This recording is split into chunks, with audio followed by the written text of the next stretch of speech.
Hannah Murray on TRE in the afternoon. Joining us on the line now is Steve Taylor. He's a senior lecturer in psychology and the author of several books on psychology and spirituality. His latest is Time Expansion Experiences, the psychology of time perception and the illusion of linear time. In the book, he shares his years of research into this life-changing phenomenon. Welcome to the show, Steve. Hi, Hannah. Great to be with you. Oh, it's great to have you with us. So tell us more about you call them Ts, don't you? Time expansion experiences. That's right. Well, the book started really when I had an accident on the M60 here in England, just outside Manchester, where a lorry tried to pull out into the middle lane of the motorway and hit our car. So our car was spinning around in the middle lane of the motorway. And as soon as the lorry hit us, time just seemed to go into slow motion. You know, even though we were spinning around incredibly quickly, it seemed to be very, very slowly, and the cars behind us seemed to be almost frozen on the motorway. And I felt as though I had a lot of time to sort of take account of the situation and try to work out what to do. So I tried various kind of maneuvers and strategies to try to bring the car to safety. And eventually, fortunately, we span in the direction of the hard shoulder and crashed into a barrier. And neither my wife or myself were injured. But it was so strange. As soon as we crashed into the barrier, time went back into normal speed. So it seemed like these maybe 3 or 4 seconds in which the crash occurred, they seemed to be more like a minute or so of in terms of my subjective experience. Yeah. So after that, I started to collect a lot of reports from other people of accidents, emergency situations, and other situations when time seems to slow down drastically. So how do you explain what's actually happening at that moment? Well, these experiences are very mysterious. I mean, they're not just experiences of time expansion. People also report that sounds become incredibly quiet. People also report that they feel incredibly calm, even though they're in a potentially life-threatening situation. It's almost, I guess the best way of explaining them is as an altered state of consciousness.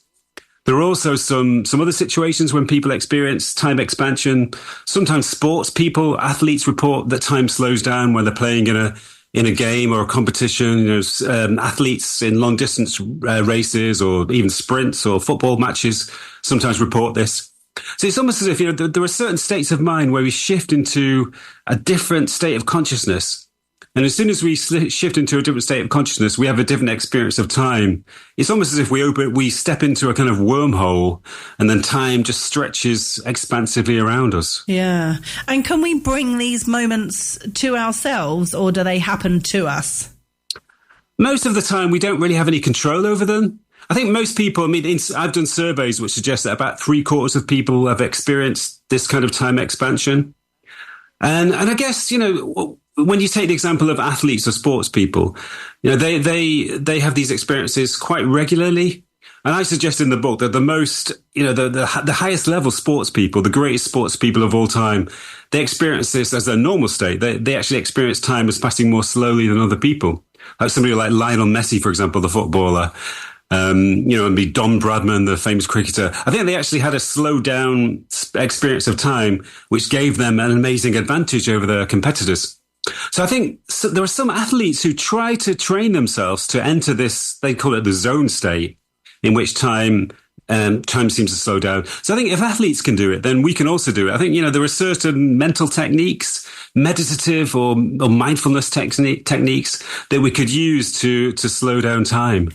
I've always wondered, actually, when footballers are taking a penalty, especially when it's a big match like the Euros or the World Cup, the amount of pressure that they're under for that penalty to get that goal. And I guess that's one of those moments where you'd have to kind of train your brain to zone out and slow down and just focus on what you're doing and not hear all the chanting in the background and feeling the pressure from millions of people watching on the television around the world.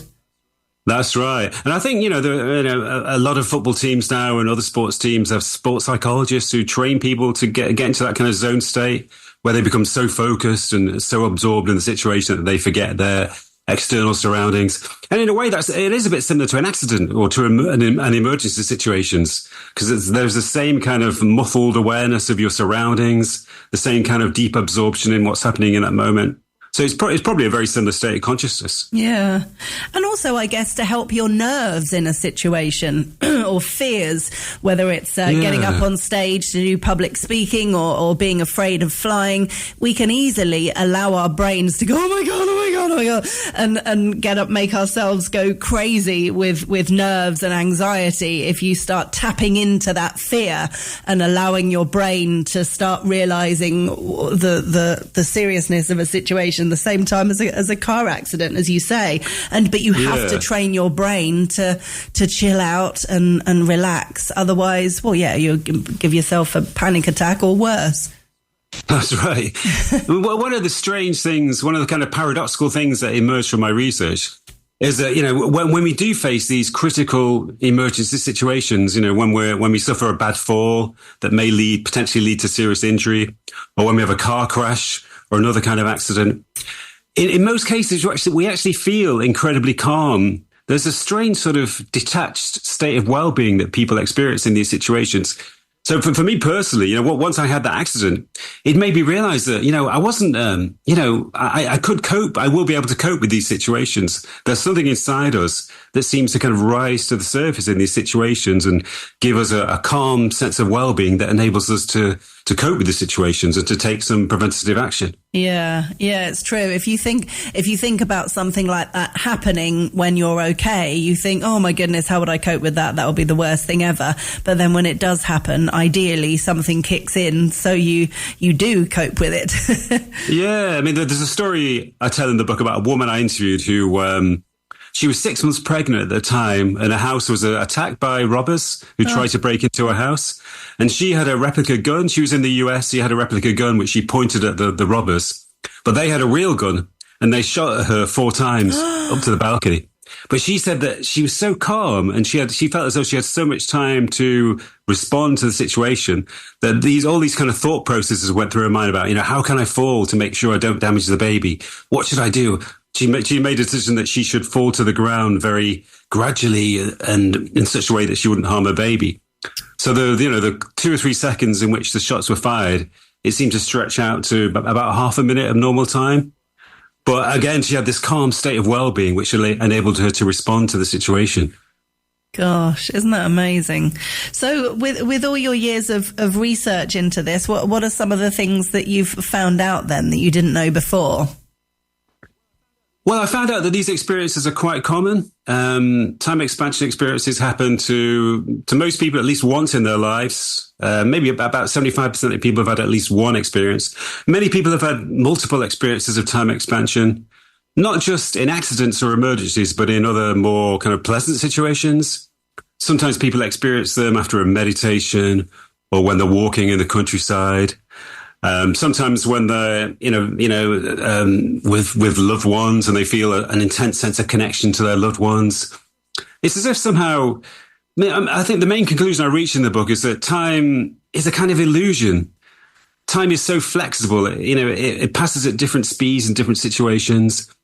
And in these time expansion experiences, we seem to step outside time. There are even some situations when time seems to stop altogether. So it's almost as if, our minds create time to make it easier to live in the world. Yeah. But once we get into a different state of consciousness, then time seems to just slip away and reveal itself as something insubstantial. Mm. So do you think this is all explained by science, by traditional science, or do you think it's a bit more esoteric than that? I think it's a bit more esoteric. I mean, there have been some attempts to explain these experiences in standard scientific terms. Sometimes people explain them in terms of a surge of adrenaline into the brain when we're facing emergencies, like a kind of fight or flight response. But that doesn't really fit with the idea that in these experiences, people are very calm and in a state of deep well-being. And also that these experiences occur in meditative or spiritual states. So they're not the kind of states when you experience a surge in adrenaline. So I think you have to look into a more kind of philosophical, even a kind of spiritual explanation for these experiences. You have to sort of investigate the idea that time is not what it appears to be. that time doesn't run in a straightforward linear way, that there are certain states of consciousness when we can step outside time. Yeah, fascinating. So when you wrote the book, who were you kind of writing it for? What kind of person do you see picking up the book and really getting something from it? Well, I started to write it for myself because I was trying to explain my own experiences. But I'm writing it for all human beings, really, because, everybody thinks of time as an enemy. We spend our lives fighting against time. We spend our lives feeling that we don't have enough time, feeling that time is running away. But if time doesn't really exist, if it's a kind of flexible, even illusory thing, then we don't need to be afraid of it. Why should you be afraid of an illusion? Why should you be afraid of something that doesn't exist? So I'm trying to encourage people to have a more harmonious relationship to time, and also to find that they have some control over time. We do have some control over the way that time passes in our lives. We can make it pass slowly if we want to. We can also make it pass quickly if we want to. So, I'm trying to sort of encourage people to think that they are kind of in control of time, and they don't need to feel that they're at the mercy of time. Yeah, powerful, isn't it? Because I think most people can relate to feeling like time passes so quickly, from a weekly point of view or from a yearly point of view. It's Monday, then it's Sunday, then it's summer, then it's Christmas. It's like, oh, where's the year gone? Yeah, that's right. Yeah, there was a survey published last year that found that 87% of people agreed that Christmas comes around quicker every year. Yeah, and the same survey was given to people. I think it was in Iran, and they all agreed that Ramadan comes more quickly every year. So it's a kind of a universal human phenomenon. Yeah, it's funny, isn't it? Because you could look at that as a positive thing or as a negative thing. I mean, most people feel it as a negative thing because it's seen from the point of view as we're all getting older, and the quicker time passes, the quicker we are to the end of our lives, I guess. But also, I suppose from the point of view, if things aren't great in your life, if things, if you're going through a bad patch or whatever, then the idea that time passes quickly could be seen as a positive thing. This soon shall pass kind of thing. Yeah, that's true. I mean, there are certain situations when we want time to pass more quickly. Like if you're on a long haul flight, for example, you don't want to slow down time. you want to speed up time. And, when we unconsciously do things that make time pass more quickly on a long haul flight, we watch as many films as we can. We try to engage in conversations. So, yeah, I think the main point is that we should have some degree of control over time rather than feeling that we're at the mercy of it. Yeah.